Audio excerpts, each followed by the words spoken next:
প্রথমে শুল্ক আরোপ এবং পরে সমঝোতা চুক্তি, এই যেন হয়ে উঠেছে মার্কিন প্রেসিডেন্ট ডোনাল্ড ট্রাম্পের একমাত্র ভাষা। বাণিজ্য চুক্তির প্রস্তাব ছাড়া কোনোভাবেই ঠেকানো যাচ্ছে না তার আগ্রাসী শুল্ক আরোপের ঝড়। মঙ্গলবার কানাডার নতুন প্রেসিডেন্ট মার্ক কার্নির শুল্ক আরোপের জবাবে দেশটির ইস্পাত ও অ্যালুমিনিয়াম পণ্যের ওপর শুল্ক দ্বিগুণ করে 50% করার ঘোষণা দেন ট্রাম্প।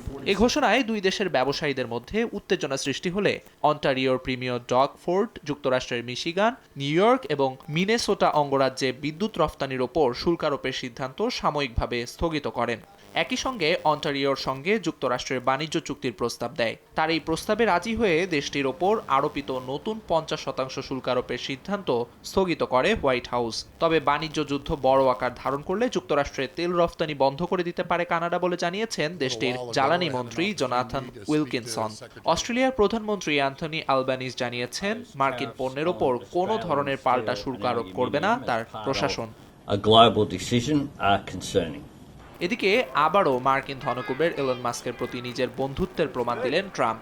হোয়াইট হাউস থেকে প্রকাশিত এক ট্রান্সক্রিপ্টের তথ্যানুযায়ী টেসলার প্রতি যে কোনো ধরনের সহিংসতাকে মার্কিন আইন অনুযায়ী সন্ত্রাসবাদ বলে গণ্য করা হবে।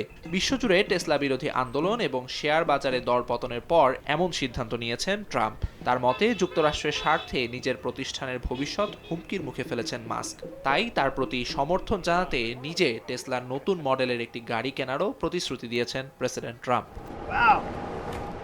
এর মধ্যেই বাজেট ঘাটতির মুখোমুখি হয়ে যুক্তরাষ্ট্রের যে প্রশাসনিক দফতরগুলো বন্ধ হতে চলেছিল তাদের সেপ্টেম্বর পর্যন্ত তহবিল প্রদানের সিদ্ধান্ত পাশ হয়েছে মার্কিন প্রতিনিধি পরিষদে। রিপাবলিকান আইন প্রণেতাদের এই প্রস্তাব 217 ভোটে জয়ী হয়, যাদের মধ্যে একজন ডেমোক্রেটেরও ভোট ছিল। এবার সিনেটে এ বিল পাশ করতে অন্তত 8 জন ডেমোক্রেট নেতার ভোট প্রয়োজন।